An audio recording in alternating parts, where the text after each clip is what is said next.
आपल्यासोबत संवाद साधण्यासाठी योगेश शर्मा चीफ इंजिनियर आहेत. सर, आपलं टी व्ही 9 मराठीमध्ये खरं तर स्वागत है. हम देख रहे हैं कि जो पनवेल कर्जत जो रेलवे कैरिडोर है वो प्रोजेक्ट कब तक पूरा होगा और इसकी विशेषता क्या है? धन्यवाद। जहाँ तक इस प्रोजेक्ट के पूरा होने की समय सीमा की बात करें तो इस वर्ष ये कंप्लीट होगा और आपको ये उपहार मिलेगा। और इसकी विशेषता की हम बात करें तो ये एक बहुत ही डिफ़िकल्ट टेरेन है।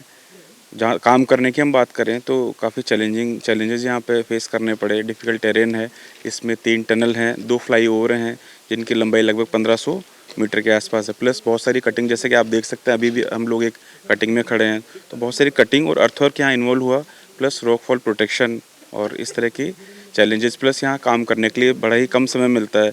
नवंबर तक मानसून रहता है, फिर मई तक हम काम कर पाते हैं, फिर उसके बाद जून से मानसून, तो लगभग 6 ही महीना कार्य करने को मिलता है। और दूसरे इसकी विशेषता की बात करें तो ये बहुत ही इम्पोर्टेंट है मुंबई के विकास के लिए, इसके फैलने के लिए। बिकॉज़ अब जैसा कि आप लोगों को विदित है कि पनवेल में एक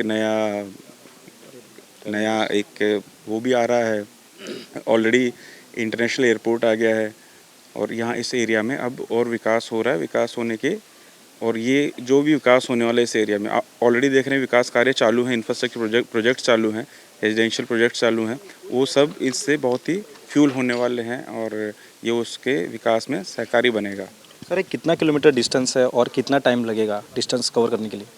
अगर आप पनवेल से करजत की बात करें तो ये लगभग 30 किलोमीटर की दूरी है। और क्योंकि यहाँ पे EMU रेक ही चलने वाले हैं जो कि ऑलरेडी हमारे वेस्टर्न रेलवे और सेंट्रल रेलवे सबअर्बन में चलते हैं, तो उससे अगर समय की बात करें तो फास्ट ट्रेन और स्लो ट्रेन का लगभग 30 से 40 मिनट होगा। सर, ये टनल आप बोल रहे हो, टनल कैसा होगा? टनल में कुछ विशेषता है क्या? क्योंकि आपने एक स्लाइड शो दिखाया था, उसमें आप बोल रहे थे, तो उस बारे में हमारे दर्शकों को बताइए। अगर हम इस टनल की बात करें, टोटल यहाँ पे 3 टनल हैं जिनकी एग्रीगेट लंबाई 3200 मीटर होती है और जो सबसे लंबी टनल है वो 2600 मीटर के आसपास उसकी लंबाई है।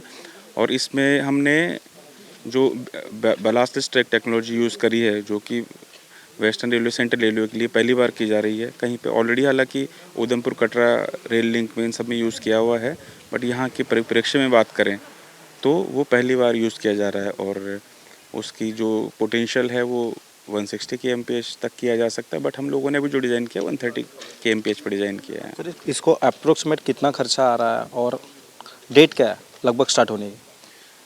अगर पूरे प्रोजेक्ट की कॉस्ट की बात करें तो वो लगभग 2800 करोड़ जो है इसकी प्रोजेक्ट की कॉस्ट है। और जैसा कि मैंने पहले भी बताया, स्टार्ट इस साल आपको ये सौगात ज़रूर मिलेगी।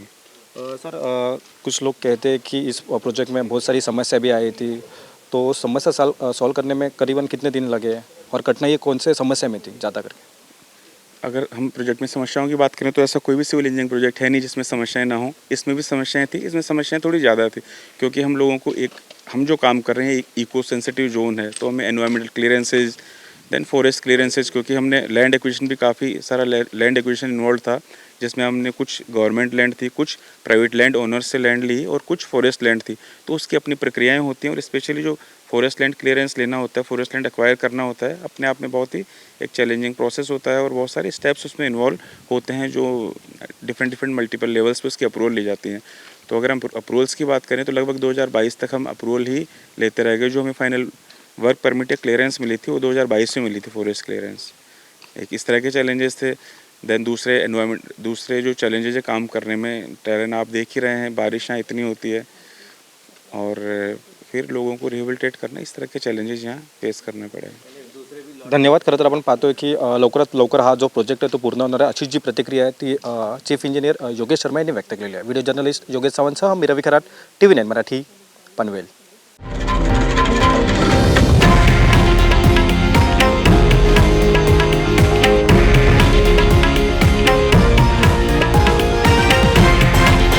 हे आहे देशातील नंबर 1 न्यूज नेटवर्क आणि आपण पाहत आहात TV 9 मराठी, एकमेव.